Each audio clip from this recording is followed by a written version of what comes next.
There is a threshold you cross without ceremony, without witnesses, without fanfare. It happens in the silence between one breath and the next, in the pause between who you were told to be and who you have always been. You do not cross it because you are brave. You cross it because staying on the other side has become unbearable. And if you are reading these words now, if something drew you here through the noise of 1,000 voices, then you have already begun. The crossing has already started. You may not feel ready. You may feel the opposite of ready. But readiness is not what you think it is. It is not confidence. It is not certainty. It is not the absence of fear. Readiness is the moment when your soul stops asking permission from the world and starts listening to the ancient whisper it has been drowning out for years. You have been preparing for this moment longer than you know. Every time you felt too much and were told it was too much. Every time you saw clearly and were told you were imagining things. Every time your heart broke open and you stitched it back together in private, learning to carry both the wound and the wisdom it left behind. Every sleepless night when the questions came like rain and you had no umbrella of answers, only the raw nakedness of not knowing. Every time you walked away from what was expected because something inside you refused to die quietly. All of it was preparation. All of it was the soul clearing space for what comes next. But the world does not celebrate this kind of readiness. The world celebrates the readiness that looks like achievement, like accumulation, like arrival. The world applauds those who are ready to take, ready to win, ready to conquer. It does not know what to do with those who are ready to remember, ready to shed, ready to become less armored and more true. And so you have learned to question your own readiness, to second guess the stirring in your chest, to wonder if perhaps you are mistaken, if perhaps this feeling is just restlessness, just discontent, just the mind playing tricks on a weary heart. Let me tell you what your readiness actually is. It is the exhaustion that comes from pretending. It is the quiet rebellion of a soul that has outgrown its cage. It is the moment when you realize that the life you are living is not wrong exactly, but it is not yours. It belongs to the expectations you inherited, the fears you adopted, the compromises you made when you still believed that belonging was more important than becoming. Your readiness is not a trumpet blast. It is a whisper that grows louder only when everything else finally falls silent. And you're hearing it now because the noise has begun to thin, because something in you has grown tired of the performance, because the mask you have been wearing has started to weigh more than the vulnerability it was meant to protect. There are those who will tell you that you are not ready. They will point to all the things you have not yet done, the knowledge you have not yet acquired, the healing you have not yet completed. They will say you need more time, more preparation, more proof. And they will say this not because they see you clearly, but because your readiness threatens their own delay. Your willingness to begin before you feel perfect reminds them of all the ways they are still waiting for permission that will never come. Do not mistake their caution for wisdom. Do not let their fear dress itself up as concern and talk you back into sleep. You are ready not because you have arrived, but because you have finally stopped pretending that arrival is possible. You are ready because you have seen through the lie that somewhere, someday, you will feel completely prepared, completely healed, completely certain. That day does not exist. It never did.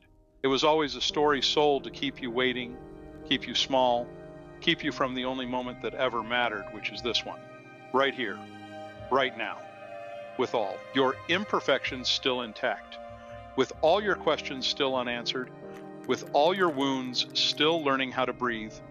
The readiness I speak of is not the readiness to have all the answers. It is the readiness to live inside the questions without collapsing. It is the readiness to walk forward even when the path disappears with every step.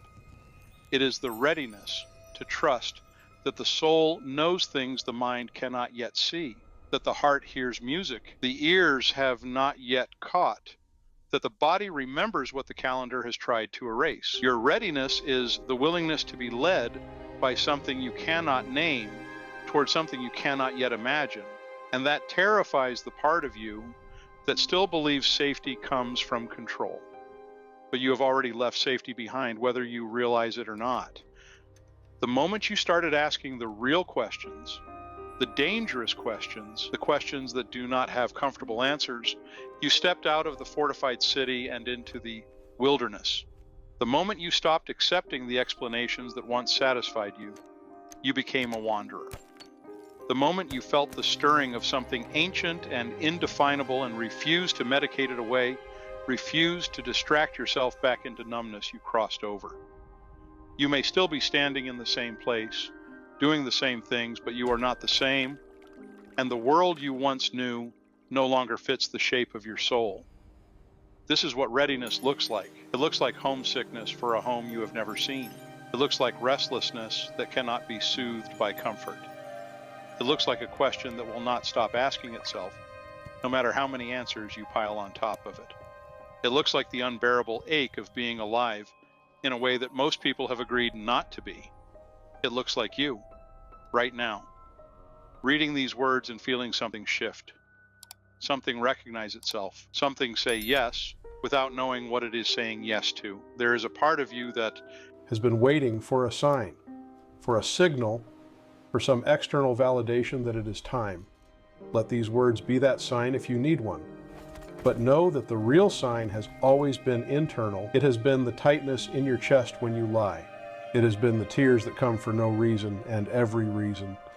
It has been the dreams that wake you at 3 in the morning with a message you cannot translate but can feel in your bones. It has been the synchronicities, the strange encounters, the books that fall open to the exact page you needed, the songs that speak directly to the ache you have been carrying. The universe has been whispering your readiness to you in 1,000 languages. You have just been waiting for permission to believe it. But belief is not a prerequisite for beginning. You do not need to believe you are ready. You only need to stop believing you are not. There is a difference. One is an active claim. The other is the gentle release of a story that was never true. You were never unready. You were only taught to see yourself that way. You were taught that you needed more, that you were not yet enough, that readiness was something to be earned rather than something to be remembered, and that teaching served someone, but it was not you. What you are being asked to do now is not to become someone new. It is to stop abandoning who you have always been. It is to stop apologizing for the intensity of your inner life, for the sensitivity that makes you feel everything so deeply it sometimes feels like drowning, for the questions that will not rest, for the longing that has no object but feels like the truest thing about you. You are being asked to stop translating yourself into a language others can digest and start speaking in your native tongue, even if you are the only one who understands it at first. This is not a call to recklessness. This is not an invitation to abandon responsibility or burn your life to the ground in some dramatic gesture of liberation. Readiness does not demand destruction. It demands honesty. It demands that you stop lying to yourself about what you know. It demands that you stop pretending the discomfort is temporary, that the longing will fade, that you can go back to who you were before you woke up. You cannot. And somewhere inside you, you already know this. The life you are living may continue in its external form, but its internal meaning has shifted. And you cannot unknow what you now know. The question is not whether you are ready. The question is whether you are willing to honor what your readiness is asking of you. And what it is asking is both simpler and more difficult than you imagine. It is asking you to stop waiting, to stop preparing, to stop gathering more tools, more knowledge, more proof before you take the first step. It is asking you to begin with what you have, which is yourself, imperfect and uncertain, but here, alive, awake, aware that something is calling and that you have run out of excuses not to answer. There will be those who do not understand. There will be those who see your readiness as a threat, as a judgment, as an abandonment. Let them see it however they need to see it. You are not responsible for translating your soul's journey into terms that make others comfortable. You are only responsible for walking it. And the walking is not about leaving people behind. It is about finally catching up to yourself. It is about closing the gap between who you are and who you have been pretending to be. It is about integrity in its truest sense, which is wholeness, which is the refusal to fracture yourself anymore to fit into spaces that were never meant to hold you.